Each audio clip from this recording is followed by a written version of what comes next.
Welcome to the Essence of the Soul. A safe haven for all souls. My name is Linda. And my name is Paris, and welcome to What is Karma? Today we're going to be talking about the different types of karmas, both good and bad, and a little bit of past lives. Yeah, so I guess we'll just get started with a little bit of a background on what is karma, right? I feel like there's a lot of different interpretations, a lot of different meanings of like what karma is. Some people have a hard time understanding it, so I'll just do a little background. So in Buddhism, karma is the idea of our past actions, especially intentional actions, having a positive or negative effect on our present life and our future life. So the Sanskrit word karma literally stands for action or doing. And so Buddha taught that karma is mutable and that we can actually accumulate karma from previous lifetimes that can affect this current life.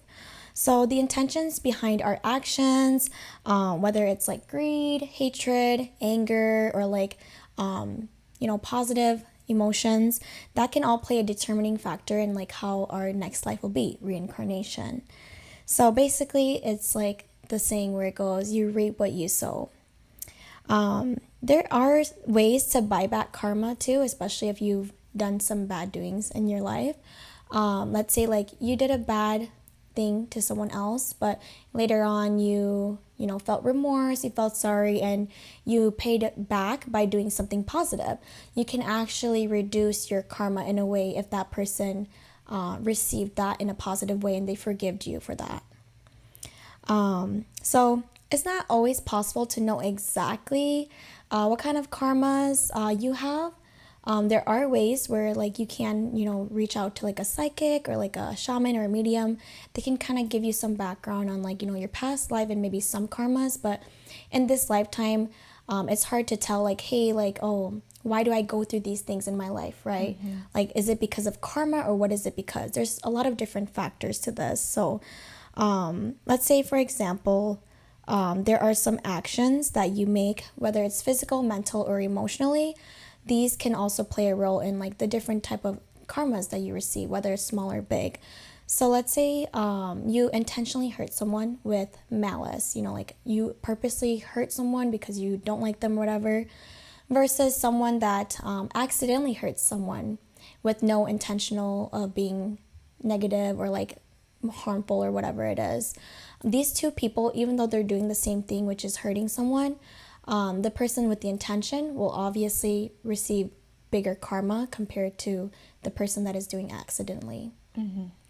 So let's go into like maybe some personal experiences of like some karmas that we've experienced ourselves in today's lifetime. Yeah, I think it's so interesting because when I thought about karma, I was thinking to myself like, a big lesson that I had to learn is like never be revengeful and never have like the idea of like, okay, like I hope this something something bad happens to this person. Like never wish bad on anyone, because the biggest thing is like there's always a karmic wheel that's behind the scenes that we also don't know about, that other people are experiencing. So a lot of times like when we experience stuff with other people, or like it goes both ways, everybody has their own karmic wheel, which we all do, even Linda and I both do, where we're learning lessons and things like that. But I think with experience-wise, we do have what they call instant karma, right? Yes. So we have those situations where maybe like you made fun of somebody for falling or slipping or something, and then boom, like you fall right after. Yeah, exactly. It's just like something that's like really instant, and it's like, oh crap, like I should have never said that, or I should have never done that, and then it happens to you. But that's just like those little instant funny karmas that just kind of happen to us, and you'll notice like some people might say, oh my god, that was karma, right? But and we also have good karma too, right? So even if we say like, oh, like I want to buy the order for someone who's driving right behind me, and then, like we pay for their order, and then, next thing like a big amount of abundance comes back to us. You know what I mean? Mm-hmm. So we all have like those certain types of karmas, even if it's just like, let me open the door for you or something, right? Yes. Doing something nice for someone, it'll always come back to you in a different form of some sort. So, I mean, those are just like those tiny little karmas, good and bad, that we both, or everybody experiences at some point. But it was funny because like earlier when me and Linda were talking about this, and she's like, what is some of like your karma that like you faced in, this present like lifetime and things like that? And I was like, let me think, because I'm like, can you tell me? Like, I'm like, how am I supposed to know? Like, I haven't lived your life. yeah, which I was thinking, Yeah. but and we had this conversation because we were like, I mean, not to say like we're not perfect people for sure. Yeah, of And we've course. done, like maybe bad things in the past, but at the same time, like it's just lessons you learn. But I think we were thinking to ourselves, because I was like, yeah, I feel like when it comes to karma, it's also like very intentional too, right? Like you have like malicious intent. Yeah. Yeah. And you want to like purposely make somebody fail or some sort. But I think like kind of like in my life is like, and I was telling her, I was like, oh my God, when I was younger, like my parents always taught me like, don't steal, don't do anything bad, don't talk back, things like that. I was always kind of raised like that. So I was like, oh my God, like I always had to listen, and I mean, but then again, there's always a good and bad part to those things too, right? So we go back into like, you become this people pleaser, right? And so like your karma here is like, you never get to do exactly what you want in life, right? So it's like the freedom aspect, you don't get that. So I mean, it goes way deeper than that, but I think at the same time, it's kind of like exactly like what you put in is what you get, right? So you don't stand up for yourself, you don't like have confidence in yourself, right? Like you're not going to get exactly what you want in life. And I like how you mentioned that, because there is a saying that goes, the free will of today is the karma of tomorrow. So you have the free will to make the choices you want for a better tomorrow. But if you choose to, have like negative actions or do negative things, those are going to be your consequences of tomorrow. So, just remember to, always be a good person, have pure intentions, and, remember you reap what you sow at the end of the day. Yeah, exactly. Also, the thing is with this is that you have the free will to accumulate good or bad karma. So, like Paris said, like intentionally doing good things out of your pure heart, having wholesome actions, those will kind of build your good karma. And good karma built up is amazing, because let's say you do have some karmas from previous lifetimes that you have to clear in this lifetime. Of course, we all do. Those good karmas that you accumulate will actually help you in this lifetime, maybe lessening those actions of like bad karma that you have coming towards you or whatever it is. One thing to keep in mind too is that karma is kept track in our consciousness. Maybe like our past lives we don't remember, but like the reason why karma does come back to hit us is because we're here to grow consciously on a soul level. And so one thing we've mentioned in the past too is the Akashic Records. So the Akashic Records is a huge library of records and history of your soul from all lifetimes, of all the things that you've done. And those things will come back and, like teach you in this lifetime or the future lifetimes of what you need to learn as well. So that kind of goes into like, of course, past lives, right? So what are past lives and, what are our personal experiences? I'll kind of go a little bit into that. So past lives are kind of like, the theory of, reincarnation. For me, that's not a theory. It's my truth. I do believe in past lives. And how do you find out about your past lives, you say? A lot of times, some people, like, if they're meant to remember past lives, they will for a specific reason, if they need to in this lifetime in order to resolve whatever it is from their past. But you can also do quantum hypnosis. That's a way you can, do a trance to go back and go into your consciousness to remember your past lives, or you can find like a psychic medium, someone that you trust that has that ability to help you, figure out what that is. So, Paris and I, we actually found an intuitive reader that was able to connect to the Akashic Records and read into like what our past lives was, and specifically the past life that is most impacting this current life, and what are the karmas that we're carrying into this life. So when I did that reading, I kind of went in with an open mind of like, okay, I wonder like, what kind of past life I had, because this lifetime is very interesting too. And the more I started to learn about, who I am too, I started to wonder, okay, like life path 22, like, of course, there's a reason why I'm here. There's a big mission. I'm going to go through a lot of different transformations, but what exactly is tying into that? Like, what is the full picture here? And so when she did my reading, it was actually really interesting because I guess like we kind of like knew this a little bit too, is that of course like I have more of like a masculine energy. And so it's funny because my past life, yes, I was a man, okay, or like a masculine energy or figure, whatever it was. But I was a shadow worker, spirit guide. And in this lifetime, I basically helped people work through their shadows, go through shadow work. But the thing with that is, a lot of people, the one thing they hate to do is, face their shadows or face the darker parts of themselves. And that's something that was really hard for me to do as a spirit guide, was to try and get people to work on themselves, because you need to be able to face your shadows and your fears and your darkness in order to see the light in who you are. And so in that lifetime, every time I would try to help people, they actually felt like they were being persecuted, or like they felt like that was like the worst thing in their whole entire life. But yeah, in that lifetime, I helped a lady that was going through a heartbreak. And that was one person that actually really listened to me as a spirit guide. And so I helped her through this heartbreak, and eventually she was able to heal from that. And she was very thankful and grateful for being able to like face her fears and her shadows. And she was able to open her heart again and love again. But one thing that stuck out to me in that lifetime is that I had a friend, or I guess a competition, that was the light worker spirit guide. And it was so funny to me. And I was like, oh my God, the card that came out was two horses, a white horse and a black horse, like running side by side next to each other, which was the yin and yang, the shadow worker and the light worker. And the moment she told me that, I was like, oh, interesting. I wonder who that could be, because she said this is the lifetime that is, currently impacting this lifetime. So it has to be someone I know, right? And so I was like, okay, whatever. Okay. She kept telling me, she's like, yeah, like this person, like this light worker spirit guide, was someone that helped you too. Like, even though you guys had like a friendly competition, you both like kind of encouraged each other and pushed each other to really do your job and work on basically helping humanity.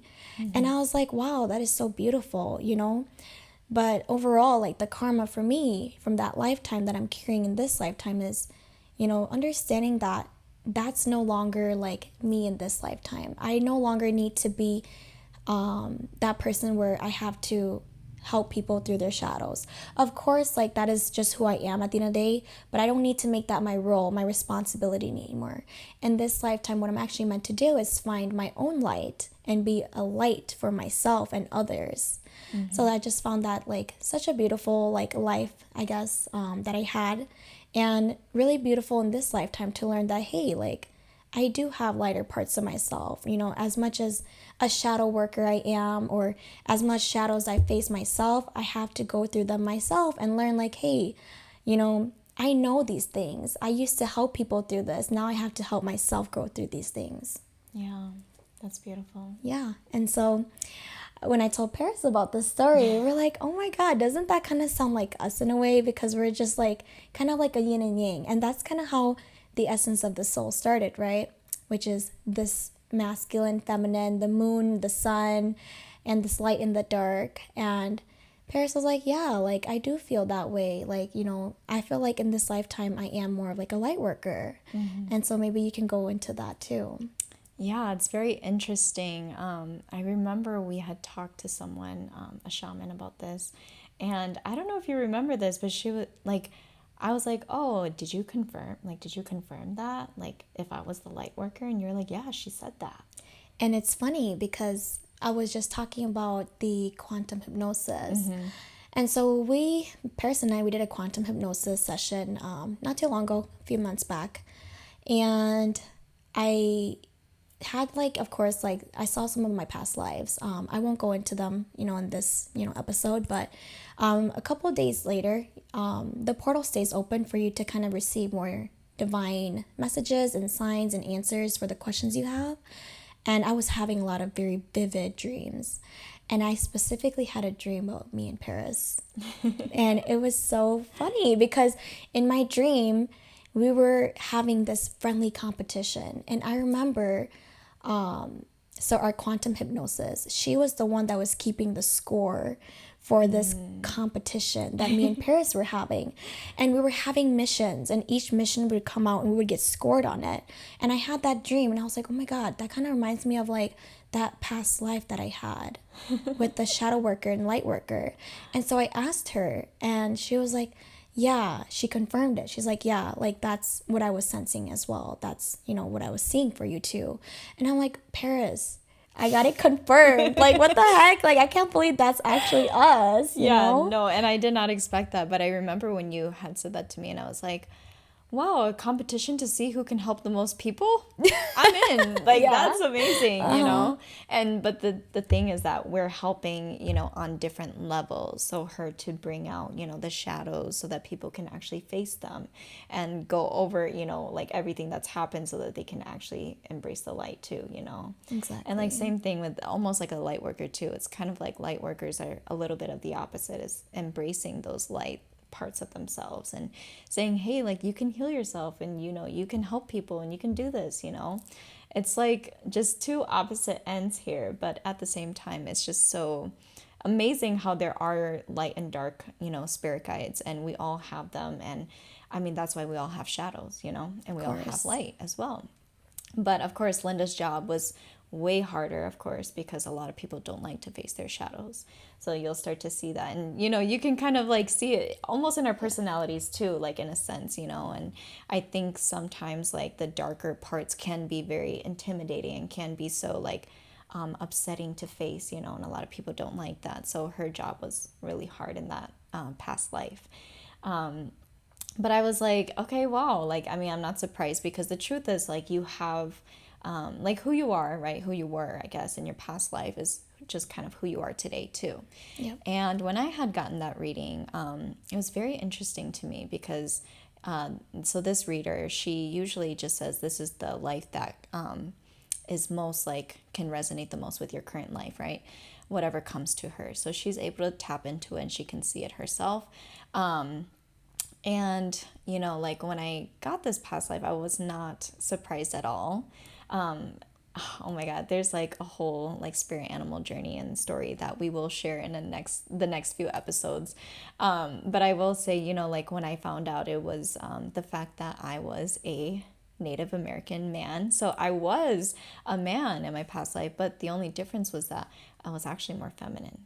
So I was like a feminine man in a sense. But if you think about it, it's like years ago, so Yeah. many, many years ago, back when, Native American people were here. And I don't know, all the details and things like that. But what I do know about, who I was at the time was that I had a lot of feminine energy in me. So I was able to connect with people, like their emotions, relationships, and things like that. So to be able to connect with this life, I was able to see how I took some of this Native American man, his skills, and brought it into my current life. And it's beautiful because in this reading, he was just like this man who was very well respected in his village. He wasn't like a leader or a chief role, but what he was just somebody where people would listen to him and they would go to him for advice and help. And the one reason why was because he was gifted. So he had spiritual abilities. And one of my spiritual abilities was to be able to be at two places at once. So I could astral travel at, the top, and I could also physically be here as well.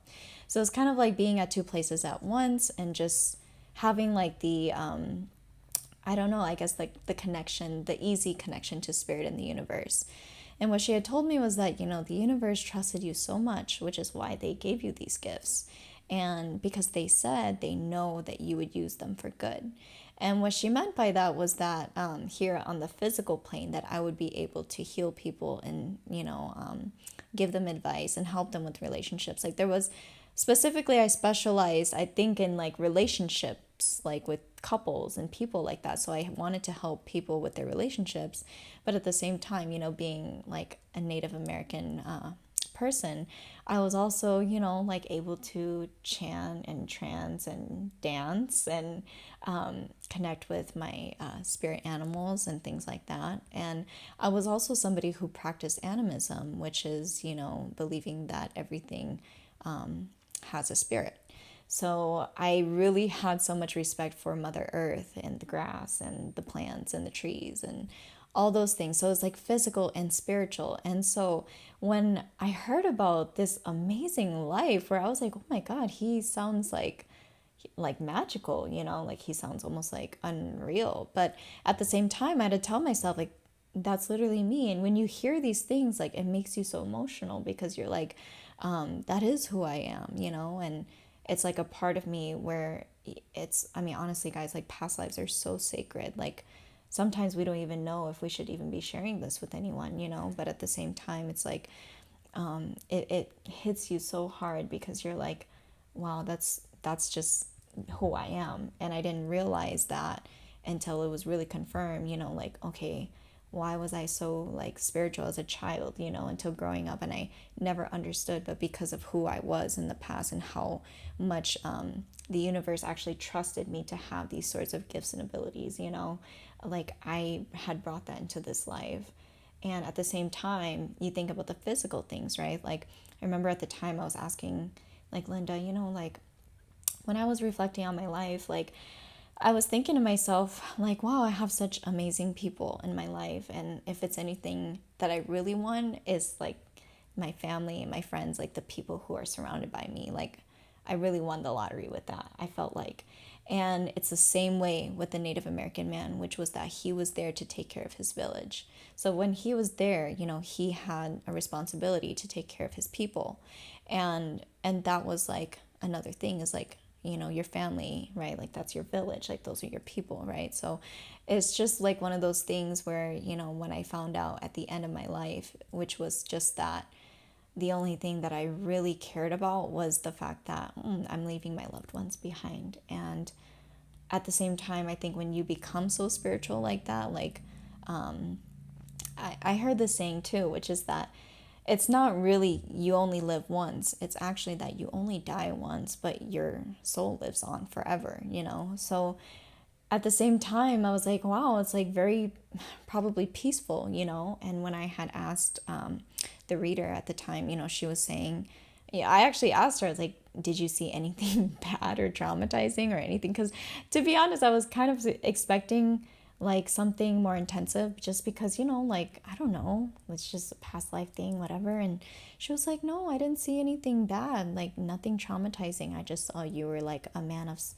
somebody who respected the earth a lot, somebody who bowed down, who was so spiritual, so gifted, so trusted, and like loved to help people with relationships. And that's why I have so much feminine energy, even though I was a man, right? But I took all of those things and I realized like, oh wow, like in this lifetime too, like I like to write a lot.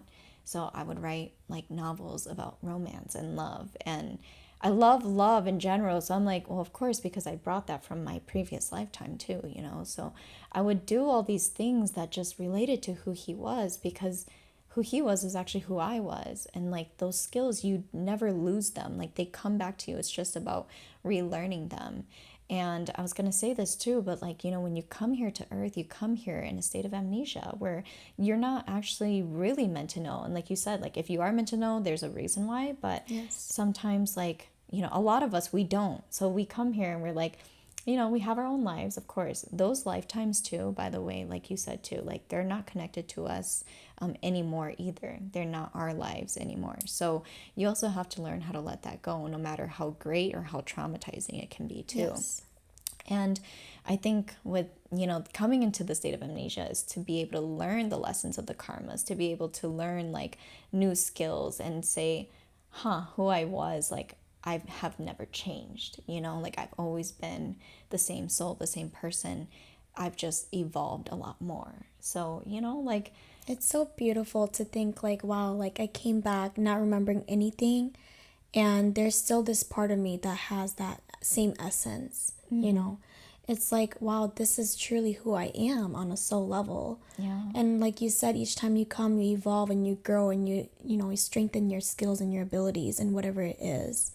And it's just amazing to see like the soul's evolution. Yeah, the essence of the soul, guys. Yeah. This is really like, and it just makes sense. Everything that ties together. This is exactly why we even started this podcast too, is to share the actual essence of the soul, right? Of our souls too. And it's a vulnerable thing, and it's very sacred information. And I think, like, I always tell people, looking into your past life is definitely can be controversial at times, but I do think like it's really just remembering what you already know. Yes. But you just kind of have to be prepared for it, and that's really it. Yeah. Yeah, go in with an open mind if you do plan to like figure out what your past lives are. Of course, like detachment is a really important thing, like Paris said. It's all about just relearning like who you were and what you need to remember as well. Like some of those things like can be very valuable. Like, hey, like you're not meant to keep continuing those cycles that you once did in those past lives. So in a way there are pros and cons, but it's all about your perspective on it and what are you going to do with the knowledge that you learn, right? At the end of the day. So just remember, like karma, you reap what you sow. Strive to learn from the lessons that you go through, the cycles that you go through, break through them, grow, learn, evolve. And, this is just a journey for all of us to continue on and reach enlightenment and clear our karmas that we've gathered and accumulated. So, Yeah, I would say always be grateful. Like, I never realized the power of just like gratitude and being grateful for everything. And I think Linda and I being a light and dark shadow worker, right? Like, it's so amazing to have both like perspectives and sides and embrace both, like, at the end of the day, because like honestly, you cannot see like love without darkness either. And it's like, I just feel like at the end of every single lifetime and every single situation and thing that you do, just always be grateful, no matter how much like somebody has hurt you, or like, do not wish bad upon anybody, and do not have any type of revenge. Remember, everybody has their own karmic wheel. yes. It's just, it's a mind thing too. So just know that whatever you think, you will manifest, whether that's good or bad. So just be very careful and cautious. Very intentional with like what you wish for as well. Everything is all intention at the end of the day. So keep that in mind. Your soul holds everything, even if you don't physically do it, even just the thought of doing that is already enough to create those karmas. Exactly. Yep. All right. All right. Well, we hope you liked this episode. We did get a little vulnerable with our past lives, but if you guys would like to hear more stories regarding karmas, or you have questions regarding karmas or past lives, let us know in the comments below. We'll try our best to reply as best as we can. But yeah, thank you so much for tuning in, and stay tuned for our next episode. Thank you. Bye.